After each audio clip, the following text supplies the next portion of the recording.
Kalian player-player old school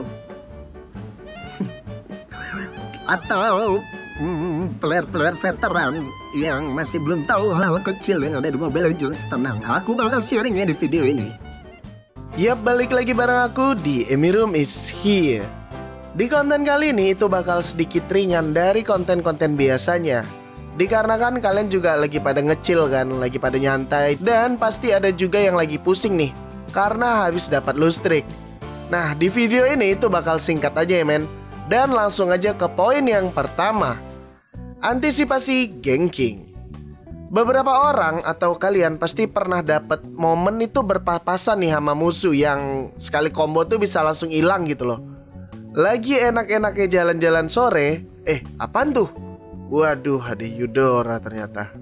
Hal-hal yang kayak gitu pasti pernah lah kalian temuin.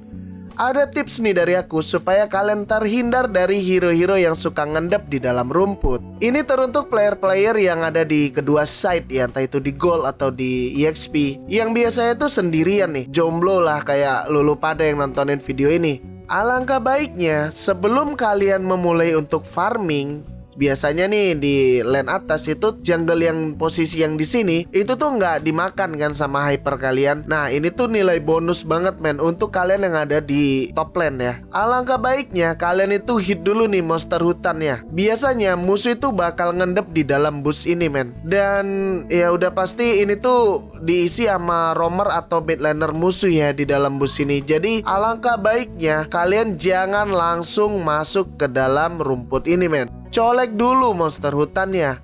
Tuh, lihat kan monster hutannya ke arah bus. Dan ini menandakan ada orang di dalam sana. Terus untuk di lane yang bawah, ini juga penting banget.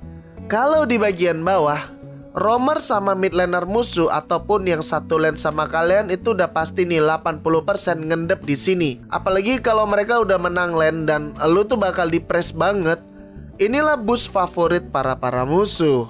Alangkah baiknya lakuin hal yang sama kayak yang di atas tadi ya. Hit monster hutannya dulu dan mau dimanapun dan kapanpun kalian harus terus bisa waspada. Dan kalau nggak ada monster hutan gimana dong bang ngecek busnya? Iya sebenarnya nggak akan bisa men. Jadi kalian harus benar-benar bijak ya ketika kalian mau menuju ke suatu lane. Kecuali kalau kalian tuh udah unggul dari apapun ya bebas lah kalian untuk keluar masuk ke busnya. Jadi ya balik lagi ke pilotnya dan pinter-pinter lah ya kalian ketika main. Yang kedua, tombol kecil. Yang namanya item itu kan ada counter dan recounternya ya.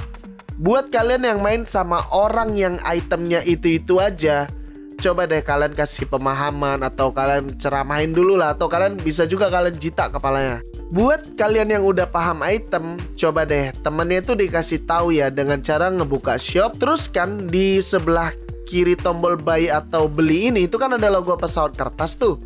Semisal kalian dapat musuh yang regennya kuat banget, kalian kasih tahu lah magenya buat beli NOD. Nih ya, tekan logo pesawatnya dan tim kita membutuhkan uang. Jadi bakal ada notifikasi di area tengah sini men. Yang ketiga, last hit. Buat kalian yang ada di site, entah itu gold atau EXP, ini tuh penting banget men buat kalian bener-bener pahami. Hal sepele sih, tapi berdampak besar banget ketika di in-game-nya. Sebenarnya inilah faktor utama yang bikin kalian itu miskin di lane-nya. Bener deh men, ini tuh hal kecil gini tuh berpengaruh banget lah. Gambarannya tuh kayak gini ya. Ini aku dapat dari Instagram @MOBA Statistik. Gak tahu deh ini tuh perhitungan yang lama atau yang baru setelah diupdate. Tapi intinya sih gini ya. Tanpa last hit, gold yang didapat itu 51. Terus kalau last hit, itu kalian bisa dapat 65 gold sampai seterusnya. Ini dari satu wave minion ya. Tanpa last hit 141. Dan dengan last hit kalian bisa dapat 179 gold. Jauh banget kan bedanya dengan last hit dan tanpa last hit. Jadi mulai dari sekarang usahain last hit to minion ya men. Jangan sampai enggak. Yang keempat, lahirnya minion. Ini juga termasuk hal paling penting ketika kita lagi di posisi nyerang ataupun bertahan. Minion itu punya tugas yang penting banget karena mereka lah yang ngebantu kita untuk terus nge-push dan bisa juga untuk nge-defense. Perlu kalian pahami bener-bener nih men. Minion itu lahir 2 kali dalam 1 menit, yaitu di detik ke-10 dan di detik ke-40. Kalau nantinya kalian ada di posisi krusial yang mengharuskan kalian dan tim untuk bertahan, tahan terus ya base kalian sampai di detik ke-10 dan di detik ke-40. Ya semoga aja info dari lahirnya Minion ini bisa membantu kalian dalam ngedefense ya. Dan nanti ya selamat mencoba lah. Yang kelima, Turtle. Bicara soal Turtle, objektif satu ini juga nggak kalah pentingnya. Setiap kali tim kita dapat Turtle, bukan cuman gold aja sih yang kita dapat. Ada shield yang bakal dikasih secara percuma nih men. Dan untuk hero yang mengeliminasi Turtle, ketika nggak kena damage selama 5 detik, ada penambahan physical attack dan magic powernya loh.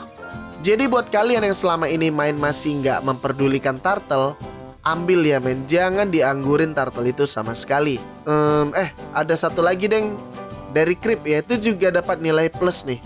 Creep itu atau Minion itu bakal melakukan serangan setiap 1 detik sekali. Spawn pertama Turtle itu di menit kedua, waktu responnya 2 menit, dan berhenti respon itu di menit yang ke-8.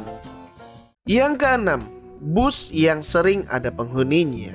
Dalam posisi bertahan atau menyerang nih lagi-lagi nih ya men, boost itu juga bisa jadi kunci kemenangan. Karena kalian bisa suatu waktu melakukan ganking atau HBD-in musuh secara singkat gitu kan. Di pembahasan ini, kalian bisa ambil poin untuk ngebentuk pertahanan atau ngebentuk rencana penyerangan itu juga bisa men. Dengan memanfaatkan beberapa boost yang aku sharing ini.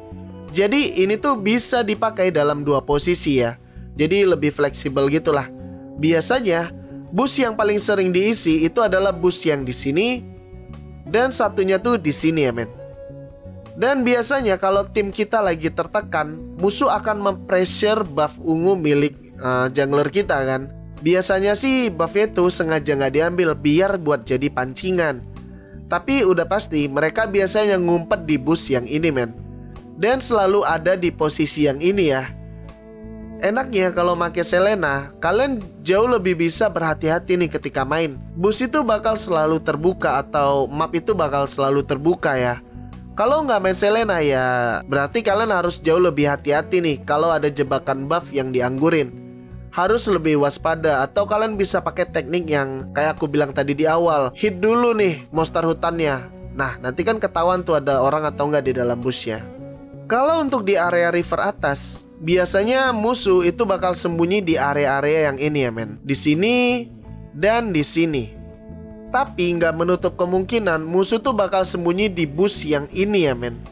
Nah biasanya player-player Franco itu sering banget sembunyi di area yang ini. Dan biasanya player-player Franco itu bakal langsung menarik aja nih musuh yang ada di bus di depannya ini ya men. Kalau untuk river yang di bawah, posisi nyaman untuk bus adalah di tengah ini ya. Di bawah ini sama bus yang di mid. Jadi ini tuh bisa kayak ketika kalian nyerang atau ketika kalian defense, kalian tahu nih posisi musuh tuh ada di mana aja. Semisal tim kalian lagi ngelor dan kalian lagi siap untuk menghadapi kontes nih dari musuh, pihak musuh yang jalan dekat area kelomang itu bakal terlihat ketika kalian ngendep di bus yang ini men. Dan ketika untuk ngetek, sebenarnya sih sama aja ya kayak 2 bus di awal tadi yang aku jelasin. Selalu main di bus yang ini dan di bus yang ada di seberangnya. Jadi inilah pintu keluar musuh ya ketika dari base itu tuh bakal kelihatan banget men. Dari bus yang bawah ini sama yang di seberangnya. Itu tuh vision itu bakal jauh lebih terang. Dan yang terakhir, yang ke-7, Lord. Ini juga jadi salah satu hal yang ngebuat objektif gaming kalian tuh jadi mantep banget. Lord ini sendiri menurutku bisa jadi pemecah solusi ketika gamenya tuh sama-sama ngotot gitulah. Coba deh lu bayangin ya, game MOBA terlebih Mobile Legends ini kalau kita mainkan tanpa Lord, yang ada gamenya nggak bakal kelar-kelar kan. Hero-hero late game ya bakal saling jual beli serangan dong. Nah adanya Lord ini itu tuh bisa jadi solusinya men. Spawn pertama Lord itu akan ada di menit yang ke-8. Durasi respon Lord itu 3 menit. Diperkuat atau bakal jadi Lord kuning itu di menit yang ke-12. Dan diperkuat lagi di menit yang ke-8. Pokoknya siapapun yang dapatin Lord terutama di atas menit ke-18, biasanya ya bisa punya chance kemenangan yang lebih tinggi ketimbang musuh. Tapi lihat dulu ya musuhnya. Kalau tanpa hero high ground ya bakal gampang banget lah kalian untuk nge-end. Tapi kalau musuhnya banyak hero-hero high ground yang pada kuat-kuat ya pandai-pandai lah kalian untuk nge-end ya. Dan mungkin itu aja ya, hal-hal kecil namun penting yang ada di Mobile Legends yang wajib banget kalian tahu. Dan terima kasih buat yang udah nonton video ini sampai habis. Aku pamit.